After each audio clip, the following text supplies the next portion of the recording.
Again, not a bad movie, just something that I didn't enjoy as much as I expected, or even want to, as we went on this fantastical journey that is so endearing.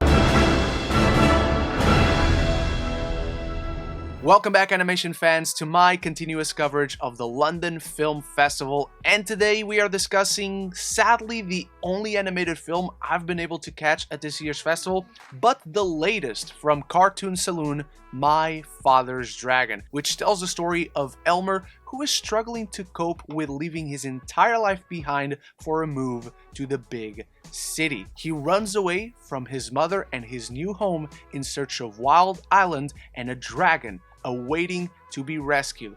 And through this adventure, Elmer meets ferocious beasts, but the friendship of a lifetime as well. Cartoon Saloon is just one of the most infectiously charming studios out there.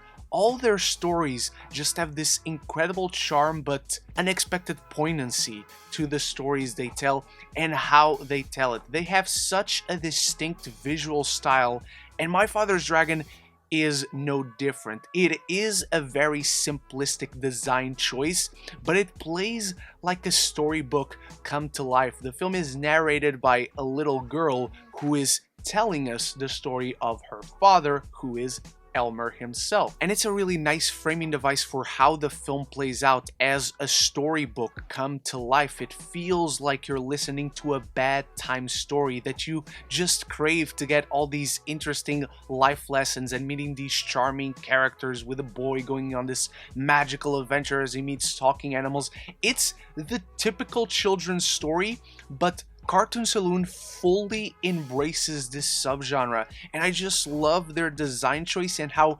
creative they get with the looks of their film. There are always simple designs by choice. The characters are literally designed very linearly and the faces don't necessarily have a ton of expression, but they showcase beautiful animation with immense creativity when it comes to colors and shapes and sizes, angles, and how they frame each shot and every character on a screen, and even textures. You can feel every texture in their own unique way, and they're just so immensely creative. They know no bounds, and they choose this simplistic design approach because it's their stories that matter. And in this case, they prioritize an emotionally resonant coming-of-age tale with strong themes of loss, growing up, and learning that it's okay to not have everything figured out. As a child, you start growing up and start to not understand the world around us, where everything is new, everything is constantly changing, particularly when you have a big move and you don't recognize anything around you and you just want to have everything in place. And that's a lot of what Elmer is dealing with, voiced by Jacob Tremblay. And by the way, this movie has an insane cast that doesn't end. Just go to IMDb and keep looking at the major names that voice even small characters in this film, from Ian McShane, Diane Wiest, Rita Moreno, Chris O'Dowd, Julie Greer, and so many others. I know I said Julie and I meant Judy Greer, that's her name. And Gaten Matarazzo from Stranger Things, who plays Boris, the dragon that Elmer befriends and tries to rescue from this island. And they're just two sweet, innocent children who have their own journey of growing up through this film. And the film tells this story through an earnest child's point of view. It doesn't try to impose an adult's view and try to have these children make decisions or have perspectives and worldviews that don't seem appropriate for their age. They're really innocent kids, and Cartoon Saloon really conveys that with earnestness. And presenting this point of view in such an effective way is so important, particularly for parents. I think they're going to love showing this movie to kids as they grow up and need to get these lessons as part of their growing up process. So as much as the film doesn't necessarily work great for me, and we'll get to my issues, I think there's a lot of qualities in here that are necessary for kids growing up to watch this. But this might just be my least favorite movie from Cartoon Saloon, and it's not that it's a bad movie, it's just that it plays out in a way where it feels safe, and the character's journey feels rather easy and not as weighty as you usually expect. The storytelling as a whole just doesn't feel as mature as what we've come to expect from Cartoon Saloon.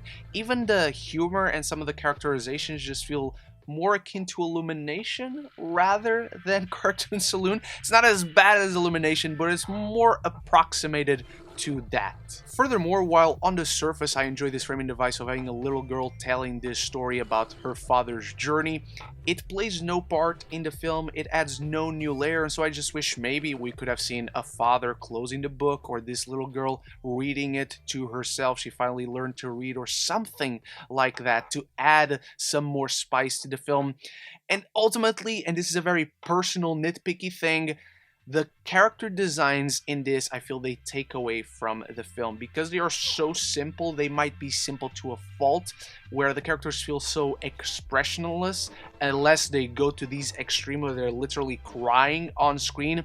Otherwise, the eyes just don't capture any emotion for me. So I really wanted to connect with certain points of this film, and I just couldn't. I love many of their previous works, and I think they did a better job in The Breadwinner, for instance, with this same design style. And in this one, there was just a small disconnect for me. Again, not a bad movie, just something that I didn't enjoy as much as I expected, or even want to, as we went on this fantastical journey that is so endearing. And I know you're about to raise your pitchforks and burn me at the stake, but before we move on to my final thoughts so you can do that, I need you to start the conversation in the comments below about My Father's Dragon. What did you think of it? Did you catch it on Netflix, at the festival, anything and everything down there? And what is your favorite Cartoon Saloon movie? Rank all of them down there. And if you enjoyed this review, my festival coverage, or if you just love movies and TV, this is the place to be, so consider clicking that subscribe button and you won't miss any future conversations on your favorite movies and TV. My Father's Dragon is an undeniably adorable fable focused on friendship. It may not have taken me to soaring emotional heights, but its uplifting life lessons are conveyed in an infectiously charming manner. I'm giving My Father's Dragon a B-. That's only my take on My Father's Dragon. There are many more LFF reviews right up here, and I cannot wait to start the discussion with you in the comments. Thank you so much for watching. Big thanks to my channel members for always supporting the channel. And until the next one, love each other and love the movies.